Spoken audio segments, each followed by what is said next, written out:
मैं पहली बार देखा अपने इस लाइफ में कि बुलडोजर लगा के मकान तोड़ना तो सुना गया था, लेकिन बुलडोजर लगा के और दीवार से रुपया निकलना, इसके बारे में कोई सपने में नहीं सोचा था। कन्नौज में आपने देखा। देखिए, समाजवादी पार्टी, मैं तो पहले ही कहता हूँ कि समाजवादी पार्टी की सरकार, समाजवादी नहीं बल्कि समाजवादी पार्टी।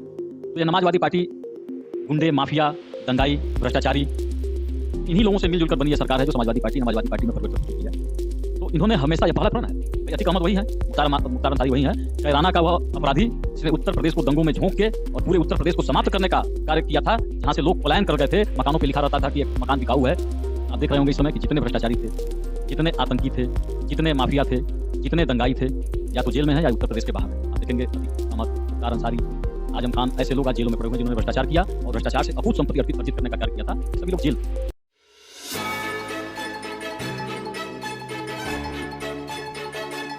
नमस्कार, आप देख रहे हैं यूपी न्यूज लाइव 24। कैसा होता है जब किसी भी दल को कोई नेता, बड़ा नेता छोड़कर चला जाए और दूसरे दल में शामिल हो जाए। बड़ी समस्या और बड़ा सवाल है। सवाल इस वजह से बड़ा है क्योंकि हम उत्तर प्रदेश में आगामी होने वाले विधानसभा चुनाव की ओर बढ़ रहे हैं। धीरे धीरे आचार संहिता लग चुकी है। देश के 5 राज्यों में आगामी विधानसभा में चुनाव होने हैं। सबसे बड़ा राज्य उत्तर प्रदेश, क्योंकि उत्तर प्रदेश की राजनीति से देश की राजनीति शुरू होती है। ऐसे में भारतीय जनता पार्टी के तमाम बड़े नेताओं को भाजपा छोड़कर सपा में ज्वाइन करना और सपा छोड़कर तमाम ऐसे बड़े नेताओं का भाजपा में ज्वाइन करना, ये दल बदल लगातार जारी है। खैर, इस विषय में भी बात करेंगे, चूंकि आज हमारी खास बातचीत बड़ी महत्वपूर्ण है, क्योंकि आज हमारे साथ हैं पडरौना के नगर पालिका अध्यक्ष विनय जायसवाल जी। यह पडरौना शहर अपने आप में इस वजह से भी महत्वपूर्ण हो गया है आजकल की इस मीडिया सेंसेशन में, क्योंकि यहाँ के विधायक और मंत्री स्वयं प्रसाद मौर्य ने भाजपा छोड़ दी है और सपा ज्वाइन कर ली है। खैर, इस मुद्दे पे बात करेंगे। ठीक तमाम बड़े मुद्दों और विकास के मुद्दों पर, सरकार के मुद्दों पर, हर एक मुद्दे पे बात करेंगे, हर एक आपके सवालों पे बात करेंगे। तो हमारे साथ खास बातचीत में हमारे साथ विनय जायसवाल जी, बहुत बहुत स्वागत है। धन्यवाद। सीधा सा सवाल, बहुत ही सीधा और बहुत ही साफ सवाल, कि क्या विनय जायसवाल आगामी विधानसभा को लेकर तैयार हैं? देखिए, भारतीय जनता पार्टी के हम सब समर्पित कार्यकर्ता हैं और भारतीय जनता पार्टी में लोकतंत्र पूरी तरीके से है और भारतीय जनता पार्टी ही एक ऐसी पार्टी है जिसमें एक सामान्य कार्यकर्ता विधायक, सांसद, मुख्यमंत्री और माननीय प्रधानमंत्री भी बन सकते हैं। और निश्चित तौर पे जहां तक तैयारी की बात है, अगर पार्टी मुझे पडरौना से प्रत्याशी बनाने का निर्णय अगर करती है, तो निश्चित तौर पे, चूंकि पार्टी ने मुझे 2 बार मौका दिया और दोनों पे मैं खरा उतरा, 2 बार से चेयरमैन का दायित्व निर्वहन करने के साथ साथ निश्चित तौर पे पार्टी और सम्मानित जनता द्वारा दिया गया कार्य मैंने बड़ी ईमानदारी और निष्ठा से किया है। ये आपको दिखाई भी दे रहा होगा कि पडरौना एक ऐसी नगर पालिका है जहां मैं दावे के साथ कहता हूं कि कुछ कार्य ऐसे यहाँ पर हुए हैं, जैसे आप देखे होंगे कि जो हमारे महापुरुष हैं उनके मूर्तियों को, जिन्होंने हमें आज़ादी दिलाई, चाहे वह बाल गंगाधर तिलक जी की मूर्ति हो या सुभाष चंद्र बोस जी की मूर्ति हो या महाराणा प्रताप जी की मूर्ति हो या महात्मा गांधी जी की मूर्ति हो या डॉक्टर अम्बेडकर जी की मूर्ति हो या भगवान अग्रसेन जी की मूर्ति हो, महाराजा अग्रसेन महाराज जी की मूर्ति हो या चंद्रशेखर आजाद जी की मूर्ति हो। ऐसे 12 स्थानों पे जिन लोगों ने हम लोगों को, इस देश को आज़ादी दिलाने का कार्य किया, प्रतिदिन मूर्ति को नहलाना और प्रतिदिन उनका माल्यार्पण करना, मुझे लगता है कि भारत की पहली नगर पालिका है। अभी आपने देखा होगा हमारे वहाँ रोटी बैंक, जहाँ प्रतिदिन कोई भी व्यक्ति भूखा न रहे, एक भी व्यक्ति हमारे नगर पालिका में भूखा न रहे, हम लोग रोटी बैंक की भी व्यवस्था किए हैं। पथिक वाहन, ऐसे तमाम कार्य हैं। और निश्चित तौर पे जो कार्य मैंने किया है, जैसे अभी 2 ऑक्सीजन प्लांट नगर पालिका ने लगवाने का कार्य किया है। एक ऑक्सीजन प्लांट जो जिला चिकित्सालय पर लगा है, उसका पूरा पैसा वहन किया है। और उसके बाद वहाँ जो इंफ्रास्ट्रक्चर, अन्य जो अन्य ऑक्सीजन प्लांट लगे थे, उसका इंफ्रास्ट्रक्चर यानी मकान पूरा बनाने का कार्य, ऑक्सीजन पाइपलाइन बिछवाने का कार्य भी नगर पालिका ने किया है। 500 केवीए का जनरेटर, हमारी बात यहाँ के जिलाधिकारी महोदय से हुई थी, यहाँ के मुख्य चिकित्सा अधिकारी से हुई थी कि जनरेटर के अभाव में कभी कभी अगर लाइट, दुर्भाग्य से अब तो लाइट कभी जाता ही नहीं है, 24 घंटा लाइट में, फिर भी अगर कभी लाइट कोई फॉल्ट हो जाए तो नगर पालिका परिषद पडरौना ने अपने निधि से जिला चिकित्सालय में लाइट की कहीं से कमी ना हो 500 केवीए का जनरेटर भी दिया है।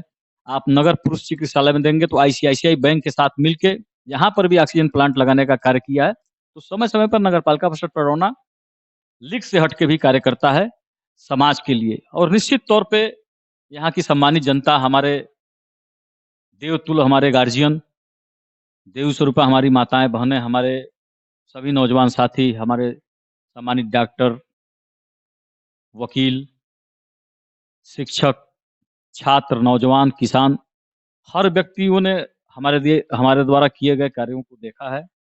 आप कोरोना काल को अगर ले लीजिए तो चाहे वो पहला लहर जब आया था, कोरोना से लोग भयभीत थे, उस समय भी कोरोना काल में लगभग 5-5 हजार भोजन का पैकेट बनवाना और पैकेट में भरना और उसको घर-घर भिजवाना, अपने कार्यकर्ताओं के माध्यम से नगर पालिका परिषद पडरौना के माध्यम से करने का कार्य किया।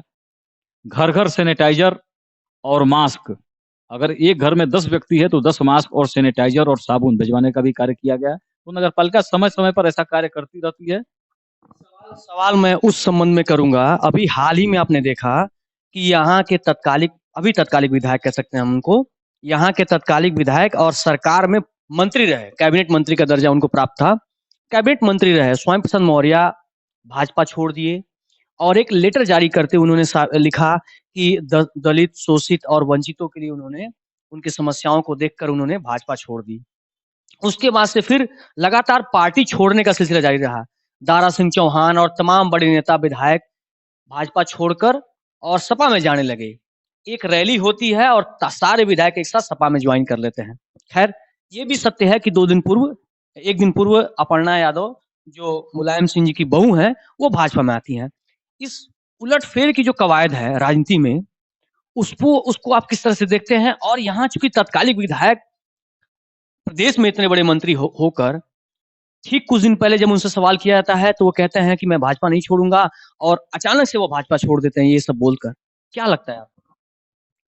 देखिए, श्री स्वामी प्रसाद मौर्य जी का अगर आप पहले का भी इतिहास देखें तो मुझे लगता है कि समाजवादी पार्टी इनकी 5वीं पार्टी थी। सबसे पहले इन्होंने लोकदल, फिर जनता पार्टी, फिर बहुजन समाजवादी पार्टी, फिर भाजपा में और 5वीं पार्टी उनकी समाजवादी पार्टी। तो मुझे लगता है कि अभी तक मौसम वैज्ञानिक श्री रामविलास पासवान जी को कहा जाता था, लेकिन मुझे लगता है कि यह भी मौसम वैज्ञानिक हैं, लेकिन इनका सारा विज्ञान इस बार फेल हो जाएगा। और जहां तक दलित, पिछड़े, शोषित, वंचित की बात है, इस देश के यशस्वी प्रधानमंत्री पूज्य मोदी जी, मैं पूज्य इसलिए कहता हूं कि संत प्रवृत्ति के व्यक्ति हैं, और उत्तर प्रदेश के यशस्वी मुख्यमंत्री पूज्य योगी आदित्यनाथ जी महाराज जिस तरह से देश में और प्रदेश में शोषितों के लिए, वंचितों के लिए, गरीबों के लिए, पिछड़ों के लिए, दलितों के लिए या सर्व समाज के लिए सबका साथ, सबका विकास, सबका विश्वास और सबका प्रयास के माध्यम से जिस तरह से देश में और प्रदेश में, उत्तर प्रदेश में सरकार चल रही है, मुझे लगता है कि यह शब्द कहना कि इन लोगों का कार्य नहीं हो रहा है, ये निश्चित तौर पे एकदम 100% गलत बोल रहे हैं। और अगर इनको तो विभाग ऐसा मिला था, श्रम एवं सेवा योजन, जहां कार्य अधिक से अधिक अगर इन्होंने कार्य कराया होता तो सबसे ज्यादा दलित, पिछड़े, शोषित, वंचित, मजदूर, रेहड़ी वाले, ठेले वाले, खुमचे वाले श्रम और सेवा योजन के माध्यम से सबसे ज्यादा लाभ दिलवा सकते थे, लेकिन इन्होंने ऐसा नहीं किया। क्योंकि बसपा सरकार में रहते हुए, अन्य सरकारों में रहते हुए, इनका आरोप ये था कि ये तो लगातार कह रहे थे कि हम सरकार को चिट्ठी भेजते रहते थे, अपनी मांगों को लेकर प्रस्ताव भेज रहे थे, लगातार सरकार से बात कह रहे थे कि हमको ये काम करवाना है अपने विधानसभा में या मुझे ये कार्य करना है, और हर बार सरकार के द्वारा उन चिट्ठियों को, उन मांगों को एक सिरे से खारिज कर दिया जाता क्योंकि इनकी इमेज को खराब किया जा सके। देखिए, अगर इनके इमेज को खराब करना होता तो भारतीय जनता पार्टी, जब यह भारतीय जनता पार्टी में शामिल हुए, भारतीय जनता पार्टी विश्व की सबसे बड़ी राजनीतिक पार्टी है, और उसमें शामिल करके इनको विधानसभा का टिकट देके इनको मंत्री बनाना, इनके पुत्र को टिकट देना, और 2019 में इनकी बेटी को टिकट देके और सांसद बनाना, और माननीय प्रधानमंत्री जी का ऐसे स्वागत करना, या कुशीनगर में ही माननीय प्रधानमंत्री जी आए थे, तो मुझे लगा कि जितना सम्मान इनको दिए थे, मुझे लगता है कि सम्मान ये पचा नहीं पाए और आरोप तमाम तरह का लगा रहे हैं। मुझे लगता है कि जितना सम्मान इनको मिला है, अभी समाजवादी पार्टी में गए हैं और आप लोग वीडियो भी देख रहे होंगे, वीडियो वायरल हो रहा था, क्योंकि जब वीआईपी बैठते हैं तो निश्चित तौर पे उनके कुर्सी पर तौलिया वगैरह कुछ लगा रहता है। वहीं अखिलेश यादव जी बैठे थे, उनके कुर्सी पर तौलिया लगा हुआ था और इनकी सादी कुर्सी थी। उसके बाद से अखिलेश यादव जी से मिलने आए, जो वीडियो वायरल हो रहा है आपने देखा होगा, और किस तरह से इग्नोर करके अखिलेश यादव फिर भाषण देने चले जा रहे हैं, सबके सामने है। और भारतीय जनता पार्टी में जो सम्मान मिलता है, मुझे लगता है कि कभी नहीं मिलेगा। और जो है ये आरोप लगा रहे हैं कि मैंने बड़ी बार चिट्ठी दिया, मेरा काम नहीं होता था, मुझे लगता है कि मुझे यह कहना नहीं चाहिए, लेकिन जिस तरह से इस देश के यशस्वी प्रधानमंत्री जी और उत्तर प्रदेश के यशस्वी मुख्यमंत्री और गोरक्ष पीठाधीश्वर पूज्य योगी आदित्यनाथ जी महाराज के ऊपर जो यह घिनौना आरोप लगा रहे हैं, जो तमाम तरह की बातें ये कर रहे हैं, मैं दावे के साथ कहता हूं कि ये केवल चिट्ठी लिखते थे और दूसरे के कार्यों को अपना कार्य बनाते थे। अभी आपने देखा होगा खिड़किया पुल जो बन रहा है, बन के तैयार हो गया है। यहाँ के कुशीनगर के आदरणीय सांसद आदरणीय विजय दुबे जी ने उस पुल को पास कराने का कार्य किया, जो चिट्ठी पीडब्ल्यूडी मिनिस्टर आदरणीय केशव मौर्य जी के द्वारा यहाँ पर जिले पर आया था। या जठा खिड़किया मार्ग हो, या कोई भी जनपद का कार्य हो जिसको माननीय सांसद जी ने कराया हो या किसी जनप्रतिनिधि ने कराया हो, सारे कार्यों का श्रेय ये और इनकी टीम सबसे पहले लेने का कार्य करती थी। चिट्ठी लिखते थे और चिट्ठी कहाँ जाती थी आज तक पता नहीं चला। कोई मेमो नहीं होता है, कहीं कुछ नहीं होता है। देखिए, अगर ये बात था तो 5 साल से आप मंत्री थे, आपको फोरम पर ये बात उठाना चाहिए था, आपको पार्टी के बैठकों में ये बात कहना चाहिए था। मंत्रिमंडल में थे आप, जब कैबिनेट की बैठक हर मंगलवार को होती है, महीने में 4 बैठक कैबिनेट की होती है, आपको अगर ऐसी समस्या थी तो आपको फोरम पर उठाना चाहिए था। और आप जिस दिन आचार संहिता लगी उस दिन आप इस्तीफा दे रहे हैं, यानी कि पूरी मलाई खाने के बाद, सारा सुख भोगने के बाद, सारी संवैधानिक व्यवस्थाओं का उपयोग करने के बाद आप इस्तीफा देते हैं और आरोप लगाते हैं कि मेरे चिट्ठी को इग्नोर किया जाता है। तो ऐसी कोई बात नहीं है। भारतीय जनता पार्टी ऐसी है, पार्टी है। और ऐसे मुख्यमंत्री जो संत भी हैं, जिनके पास आप जाएंगे तो बिना मांगे मिलता है। अभी इनको देख लीजिए, हमारे वहां जो लाइट लगा है, आप लोग देखे भी होंगे, इनका एक वीडियो क्लिप बना था, उसमें इन्होंने दर्शाया था कि ये लाइट उन्होंने लगवाया है, जबकि ये लाइट नगरपालिका परिषद पडरौना ने लगवाया था। तो केवल मुझे लगता है कि दूसरे के कार्यों को अपना बताना और झूठा प्रचार करना, ये और इनके टीम का आदत बन चुका है। और ऐसे मुख्यमंत्री जिनके दरवाजे पर जाने पर, अभी मैं एक दिखाता हूं आपको, कि ऐसे मुख्यमंत्री की माननीय मुख्यमंत्री जी की जो नगरपालिका परिषद पडरौना को एक मुश्त 8 करोड़ रुपया दिए। अभी मैं माननीय मुख्यमंत्री जी से 19 तारीख को मिला था और मैंने अपने वहां जो नगरपालिका क्षेत्र में जो दिक्कत था ड्रेनेज का, उस पर मैंने माननीय मुख्यमंत्री जी से बात किया था। उनसे मैंने आग्रह किया था कि महाराज जी ये कार्य हो सकते हैं तो इससे हमारे वहाँ जो ड्रेनेज की कुछ समस्या है वो समाप्त हो जाएंगी।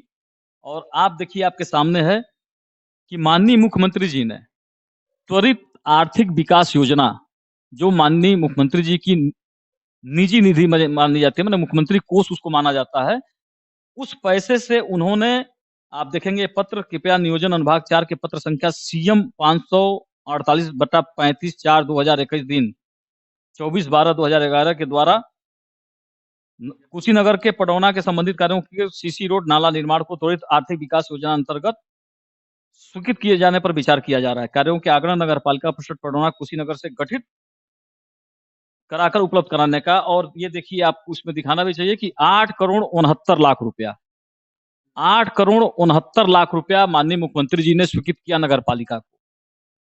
तो क्या आप कैबिनेट मंत्री हैं और आपको क्या नाम है ये कहना कि हम देते थे और हमारा नहीं होता था? देखिए, चूंकि ये कहना बड़ा गंभीर आरोप हो जाता है कि एक नगर पालिका को मुख्यमंत्री कोष से अगर 8 करोड़ की राशि ऐसे समय में जब चुनाव सर पे है, जहां हम कह सकते हैं आचार संहिता लगी हुई है, जबकि सारे कोष पे जो है रोक लग जाते हैं, सारे कामों पे रोक लग जाते हैं, तो ऐसे में ये आरोप गंभीर माना जा सकता है। तब ये आरोप और यह कहना भी बड़ा सवाल चिन्ह उठ जाता है। जनता भी मैंने वीडियो में देखा था और खबर भी की थी, लोगों से बात भी किया, लोगों में बड़ा आक्रोश भी है, लोगों में नाराजगी भी है कि मौर्य यहाँ से जीतते रहे और मौर्य जी को लोगों ने भारतीय जनता पार्टी की वजह से जिताया। अब ये सवाल उठता है कि यदि भारतीय जनता पार्टी मौर्य जी को टिकट यहाँ नहीं देती तो शायद कोई यहाँ का लोकल जनप्रतिनिधि या आप स्वयं यहाँ के जनप्रतिनिधि बनकर यहाँ की आवाज उठाते, शायद वहां जिस विकास को हम लोग यहाँ देखते हैं उस स्तर का विकास नहीं हो पाया। देखिए, पहले जो मुख्यमंत्री जी ने त्वरित आर्थिक विकास योजना से पैसा देने का कार्य किया है, वो आचार संहिता के बहुत पहले का है। वो 24 तारीख को स्वीकृत हुआ है और आचार संहिता 7 जनवरी को लगी है। तो दूसरा जो ये कह रहे हैं, 2017 में ही अगर भारतीय जनता पार्टी में यह शामिल नहीं हुए होते और पडरौना से चुनाव अगर लड़े होते तो इनको पता चल जाता। जो ये लंबा लंबा भाषण दे रहे थे कि मैं बसपा से गया तो बसपा समाप्त हो गया, भाजपा में गया तो भाजपा बुलंदियों पर पहुंच गया। तो इनको सोचना चाहिए कि भाजपा उससे इनसे 20 साल पहले 1991 में भी सरकार, 93 में 92 में सरकार और आदरणीय कल्याण सिंह जी के नेतृत्व में 4 बार सरकार, राजनाथ सिंह मुख्यमंत्री रहे, कल्याण सिंह जी मुख्यमंत्री रहे, राम प्रकाश गुप्ता जी मुख्यमंत्री रहे।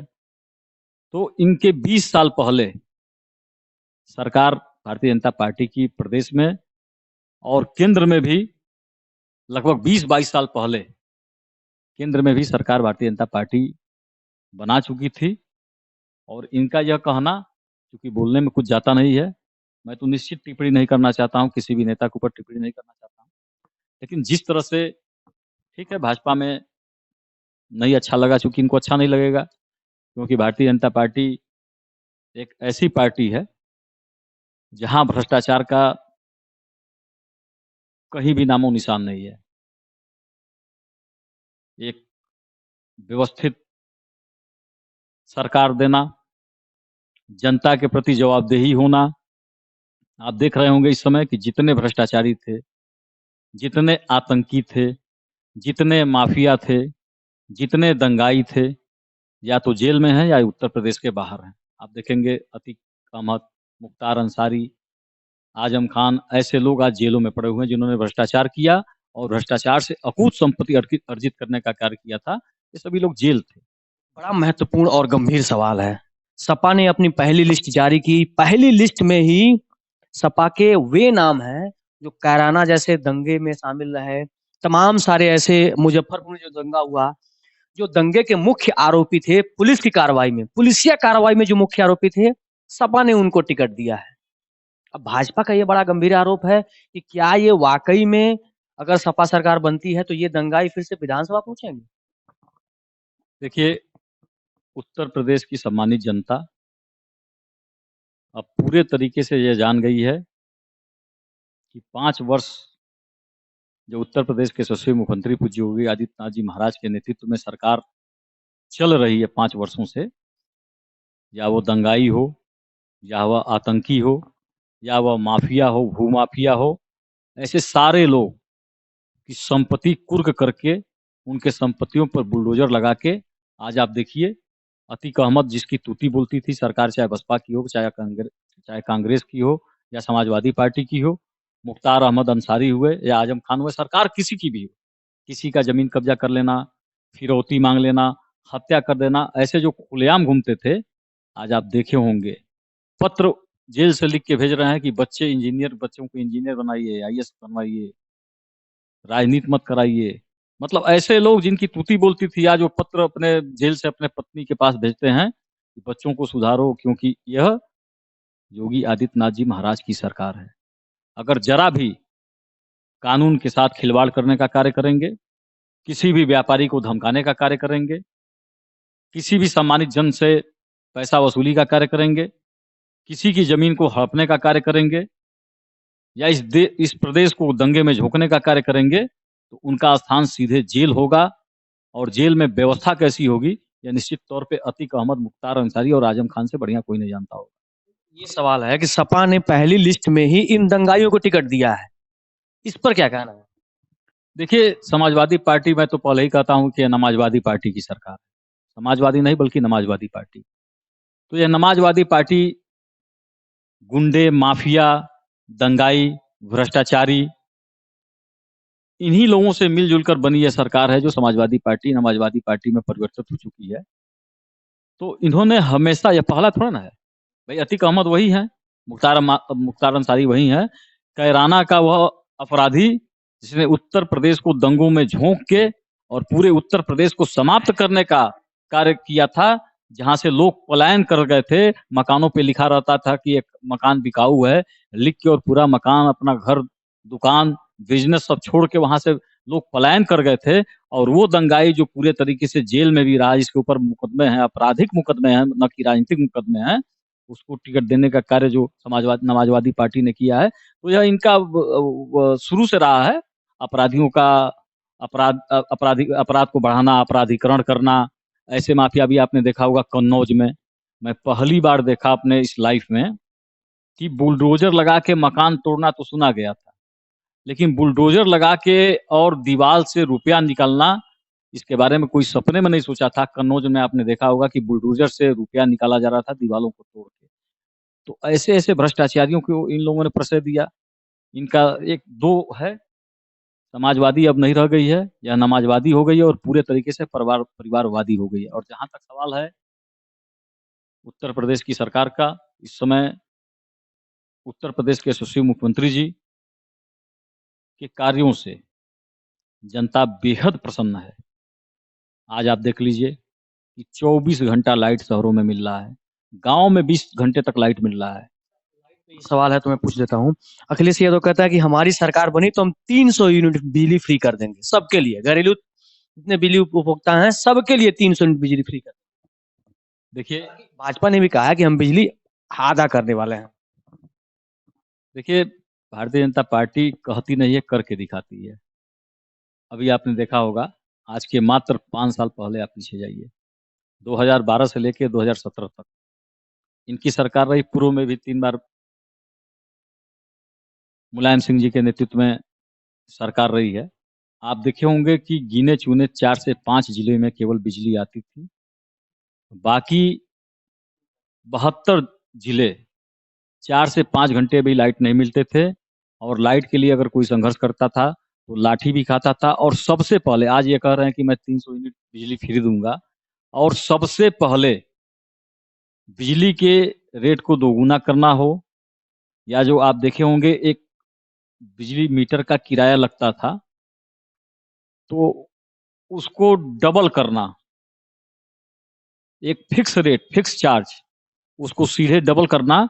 और दूसरा, बिना जनता को के संज्ञान में लिए हुए, बिना अधिकारियों से विचार विमर्श किए हुए, इन्होंने 1 किलोवाट को सीधे 2 किलोवाट में करके पूरे उत्तर प्रदेश की गरीब जनता को इस अतिरिक्त भार देने का कार्य अखिलेश यादव जी ने ही किया था। कि अब जो भी अगर आपके वहां अगर 1 किलोवाट का ही अगर यूनिट है तो आपको फिक्स चार्ज 2 किलो यूनिट का देना पड़ेगा। और जो व्यक्ति आज के मात्र 5 वर्ष पहले पूरे उत्तर प्रदेश में, जो सबसे बड़ा, इस देश का सबसे बड़ा राज्य है, 4 से 5 केवल जिलों में लाइट रहती थी, जो इनका अपना, जैसे मैनपुरी हुआ, इटावा हुआ, ऐसे जो इनके क्षेत्र हैं, कन्नौज हुआ, इन 4-5 केवल जिलों में छोड़ के, और मुझे लगता है कि आज तक पूरे 5 साल के इनके कार्यकाल में कभी भी ऐसा नहीं हुआ कि लाइट लगातार 2 घंटा 3 घंटा लगातार रहा हो। तो ये सब केवल लॉलीपॉप है, और उत्तर प्रदेश की सम्मानित जनता इस बात को बहुत अच्छे तरीके से जान रही है, बहुत अच्छे तरीके से जान रही है कि ये केवल धोखा देने का कार्य कर रहे हैं लोग। अब चूंकि 5 साल से लूटे नहीं हैं, तो किसी तरह जनता को प्रलोभन देके और यह लोग उत्तर प्रदेश में सरकार बनाने की कोशिश कर रहे हैं। लेकिन आप देखे होंगे कि जितने इनके कार्यकर्ता हैं पार्टी के, उससे 4 गुना कार्यकर्ता भारतीय जनता पार्टी के कार्यकर्ता नहीं, सपोर्टर हैं, जो अपना भोजन करके, अपना समय लगा के, अपने मोबाइल का पैसा खर्च करके और आज पूरे तरीके से आप देखे होंगे तो बीजेपी के पक्ष में प्रचार कर रहे हैं, जबरदस्त प्रचार कर रहे हैं, और कार्यकर्ता भी नहीं है, केवल इसलिए कि जिस तरह से इस देश में 2014 के बाद इस देश के यशस्वी प्रधानमंत्री पूज्य मोदी जी ने जिस तरह से राष्ट्र निर्माण के लिए पूरे विश्व में भारत का डंका फिर से बजाने के लिए एक बार फिर से विश्व गुरु भारत बने, इस हिसाब से जो सरकार चल रही है गरीबों के लिए, शोषितों के लिए, वंचितों के लिए, सर्व समाज के लिए, सबके लिए, पूज्य मोदी जी का नारा है सबका साथ, सबका विकास, सबका विश्वास और सबका प्रयास, सबके लिए। ये सवाल बड़ा मुझे भी चुभता है, व्यक्तिगत मुझे भी चुभता है। जब किसी राजनीतिक मंच की बात की जाती है तो वहां पे जाति और धर्म का नाम लेकर लोगों को बांटा जाता है। मुझे भी ये लगता है कि राजनीतिक स्तर पे इस तरह का नाम लेकर किसी व्यक्ति को जाति और धर्म में बांटना या समाज को बांटने के बराबर है। देखिए, यह जाति को बांटने का सबसे पहला कार्य कांग्रेस ने शुरू किया और समाजवादी और बसपा के आने के बाद यह और ज्यादा बढ़ गया। लेकिन आपने देखा होगा कि 2014 के बाद जब से इस देश के यशस्वी प्रधानमंत्री पूज्य मोदी जी हुए हैं, मुझे लगता है कि जातिवाद बहुत तेजी से, जातिवाद जो लगभग घर घर पहुंच गया था, वह जातिवाद बहुत तेजी से समाप्त हो रहा है और निश्चित तौर पे लोग गर्वान्वित महसूस कर रहे हैं कि हम इस देश के वासी हैं। और निश्चित तौर पे मुझे लगता है कि आने वाले कुछ समयों में भारत फिर से मोदी जी के नेतृत्व में, भारतीय जनता पार्टी के नेतृत्व में फिर से विश्व गुरु बनेगा। और जहां तक बात है समाजवादी पार्टी की, बसपा की, कांग्रेस की, तो इन लोगों की राजनीति अब समाप्त हो चुकी है और पूरे तरीके से देश की जनता और उत्तर प्रदेश की जनता यह समझ चुकी है कि कार्य केवल भारतीय जनता पार्टी के नेतृत्व में ही हो सकता है। भारतीय जनता पार्टी के आदरणीय प्रधानमंत्री जी, उत्तर प्रदेश के यशस्वी मुख्यमंत्री पूज्य योगी आदित्यनाथ जी महाराज के नेतृत्व में ही कार्य हो सकता है। आपने देखा कि 7 साढ़े 7 वर्षों से केंद्र में सरकार चल रही है, एक भी घोटाले कहीं दिखाई नहीं दिए। उत्तर प्रदेश में 5 वर्षों से सरकार चल रही है और मुझे लगता है कि पहली सरकार है जिसमें एडमिनिस्ट्रेशन इतना टाइट है, खुला छूट मिला है प्रशासनिक अधिकारियों को अपना कार्य करने का। और प्रशासनिक अधिकारी अगर गड़बड़ किया है तो मुझे लगता है कि सबसे ज्यादा आईएएस और आईपीएस इसी कार्यकाल में उनकी बर्खास्तगी भी हुई है, सेवा समाप्त भी हुआ है, क्योंकि उत्तर प्रदेश के यशस्वी मुख्यमंत्री जी योगी आदित्यनाथ जी महाराज पूरे तरीके से जीरो टायरलेस पर काम कर रहे हैं। और मुझे लगता है कि उत्तर प्रदेश की सम्मानित जनता, हमारी देवी स्वरूपा सभी माताएं बहनें, हमारे पिता तुल्य सब गार्जियन इस बात को जानते हैं। इस देश के, इस उत्तर प्रदेश के नौजवान किसान जितने भी हैं वो सब ये जानते हैं कि निश्चित तौर पे जो कार्य इस समय पूज्य महाराज जी के नेतृत्व में हो रहा है उससे मुझे लगता है कि उत्तर प्रदेश की जनता एकदम संतुष्ट है। और आने वाले विधानसभा में जो भारतीय जनता पार्टी का नारा है कि 300 प्लस, मुझे लगता है कि पिछली बार से ज्यादा सीटें इस बार आएंगी, क्योंकि अभी आप देख रहे थे, अभी आप बात कर रहे थे कि छोड़ के लोग जा रहे हैं, तो छोड़ के जो लोग जाने वाले हैं, जैसे माननीय श्री स्वामी प्रसाद मौर्य जी का नाम आपने लिया, आप देखे होंगे कि जिस दिन स्वामी प्रसाद मौर्य जी ने पार्टी को छोड़ा, खैर मन में हम लोगों को था कि भाई ये ठीक नहीं है। आपने देखा होगा कि ऐसे सामान्य व्यक्ति जिसको कोई मतलब नहीं है, राजनीति से नहीं मतलब उसको है, मुझे लगता है कि सैकड़ों जगह पर आपने देखा होगा, हमको लगता है कि आपने वीडियो क्लिप भी चलाया, उस दिन मैं लखनऊ में था, मुझे लगता है कि सैकड़ों जगहों पे पटाखे छोड़े गए और सैकड़ों से ऊपर जगहों पर मुझे लगता है कि मिठाई, लोग, आम जनमानस मिठाई बांट रहा था। मुझे इससे ये लगता है कि जनता अंदर से इनसे एकदम रुष्ट थी और इन जैसे कोरोना काल में 2 साल में इन्होंने पडरौना को एकदम त्याग दिया था। ये कह रहे हैं कि मेरे द्वारा कराए हुए जो कार्य नहीं माननीय मुख्यमंत्री जी करते थे, एकदम गलत और सरासर गलत है। 2 साल तक जो कोरोना से पूरा पडरौना जूझ रहा था, 2 साल में एक दिन भी दिखाई ये नहीं दिए। और अगर आते भी थे तो अपने कुछ ऐसे ही जो कुछ लोग हैं उनसे मिलना, बस यही है। अरे आम जनमानस इस लोकतंत्र में अपने नेता से मिलना चाहती है, लेकिन इनके जो कुछ तथाकथित लोग हैं सिर्फ उनसे मिलना, और एक ही काकस पडरौना में भी घेरे रहता था, एक ही काकस पथिक निवास में भी घेरे रहता था और एक ही काकस लखनऊ में भी घेरे रहता था। मुझे लगता था कि सब फिक्स होके आता था और जनता से कटे हुए थे। और यही कारण है कि जो सर्वे गया, उस सर्वे में आपने देखा होगा कि मुझे लगता है कि आज 10-12 दिन से पूरी मीडिया, मुझे लग रहा है कि देश की मीडिया आज पडरौना में मतलब इस समय घूम रही है, और कोई ऐसा वीडियो नहीं, कोई ऐसा मीडिया नहीं है जिसमें इनके खिलाफ लोग मुखर होकर नहीं बोल रहे हैं। कोई नहीं कर रहा। ये कह रहा है ना कि कह रहे हैं कि हम जहाँ जाएँगे वहाँ, जहाँ से निकलेंगे वहाँ समाप्त हो जाएगा, जहाँ जाएँगे वहाँ विनाश हो जाएगा, जहाँ जाएँगे वहाँ पूरा सरकार बन जाएँगी। अब इनको पता चलेगा कि मुझे लगता है कि पडरौना की सम्मानित जनता, पडरौना के चूँकि यह सिधुआ बाबा की धरती है और सिधुआ बाबा के धरती पर धोखा देने वाले का निश्चित तौर पे अंत हो जाता है। मुझे लगता है कि आपने देखा ही होगा सपा में जाने के बाद उनका क्या इज़्ज़त है। अब ज़बरदस्ती वही दिखाने का कार्य कि एक दिन मैंने देखा एक टोपी, दूसरा अब क्या कहा जाए, चूँकि कहना नहीं चाहिए, पारिवारिक मामला है, उनके परिवार का मामला है, नहीं कहना चाहिए। अगर भारतीय जनता पार्टी साँपनाथ है और नागनाथ संग नागनाथ है, तो अपने माननीय सांसद अपनी जो इनकी बेटी है, उनको भी सपा ज्वाइन कराना चाहिए था। लेकिन वो जान रहे थे कि सपा में क्या होता है। तो उनको निश्चित तौर पे यह लग रहा है कि भारतीय जनता ही 2 साल कार्यकाल पूरा होने के बाद से वो भी भाजपा देखिए, वो तो अब छोड़ना ना छोड़ना उनके ऊपर हो, तो अब ये बताइए कि कैसे हो सकता है? मुझे लगता है कि जहाँ स्वयं प्रसाद मौर्य जी लड़े, वहाँ पार्टी को आदरणीय सांसद जी को भेजना चाहिए अपने पिताजी के खिलाफ, तब लगेगा ना कि हाँ, वो ऐसे है। और यादव के भाजपा ज्वाइन करने को किस तरह से देखते हैं आप? देखिए, केवल अपर्णा यादव जी ही नहीं, आप देखे होंगे कि उत्तर प्रदेश के सबसे ईमानदार पुलिस अफ़सर, जो कानपुर के कमिश्नर थे, असीम अरुण जी, और 10 साल पहले सर्विस से बीआरएस लेके, चूँकि उन्होंने देखा कि 2 संत, एक संत देश को चला रहे हैं और एक माननीय संत उत्तर प्रदेश को चला रहे हैं, प्रभावित होके सेवा भाव में, चूँकि वो ईमानदार हैं, पैसे से उनको बहुत नहीं था, चूँकि पुलिस कमिश्नर इस समय जो व्यवस्था बनाई गई उत्तर प्रदेश सरकार के द्वारा, बहुत बड़ा पद है, और उसको त्याग पर देके बीआरएस लेके और भारतीय जनता पार्टी में उनका आना, इससे यह साबित होता है।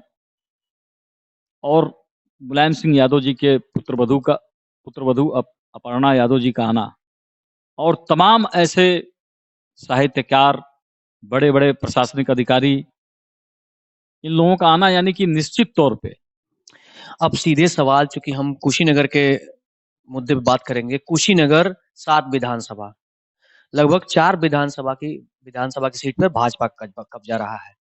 पडरौना विधानसभा बड़ा महत्वपूर्ण है उसमें। पडरौना विधानसभा से अगर आपको भाजपा अपना उम्मीदवार बनाती है, तो क्या उम्मीद करे जनता की नगर पालिका के जिस तरह से आपने विकास के तमाम सारे नए मापदंड प्रस्तुत किए, जनता क्या आप विधानसभा में वही मापदंड आपसे उम्मीद करे? देखिए, निश्चित तौर पे करना चाहिए। अगर भारतीय जनता पार्टी अगर पडरौना से हमको प्रत्याशी बनाने का, आशीर्वाद देने का कार्य अगर करती है, भारतीय जनता पार्टी अगर मुझे प्रत्याशी बनाती है, तो निश्चित तौर पे आपने देखा होगा, चूँकि आप पूरे नगर में ही नहीं, जनपद में भी घूम के आपने देखा होगा अन्य नगर पालिकाओं को और पडरौना नगर पालिका को। अभी हम लोग जहाँ बैठे हैं उसके ऊपर एक भव्य और सुसज्जित लाइब्रेरी, मुझे लगता है कि पूर्वांचल में ऐसी लाइब्रेरी कहीं नहीं है। पूरे तरीके से वातानुकूलित लाइब्रेरी, इम्पोर्टेड कुर्सी, इम्पोर्टेड मेज़, चाहे वह तैयारी में आईएएस की तैयारी के लिए हो, या यूपीपीएससी का हो, या बैंकिंग का हो, किसी लेवल का हो। आपने देखा होगा कि सभी प्रकार की पुस्तकें, धार्मिक ग्रंथ भी, चूँकि हमारे बुजुर्ग जो हैं वो भी आके पढ़ सकते हैं। हर प्रकार की व्यवस्था इस नगर पालिका के द्वारा बनाए गए पूज्य महंत अवैधनाथ जी महाराज पुस्तकालय के नाम से जो यह खुला है, आप देखेंगे ऐसा भी कार्य हो, या कुएँ जो वैज्ञानिक और धार्मिक दोनों दृष्टि से महत्वपूर्ण है।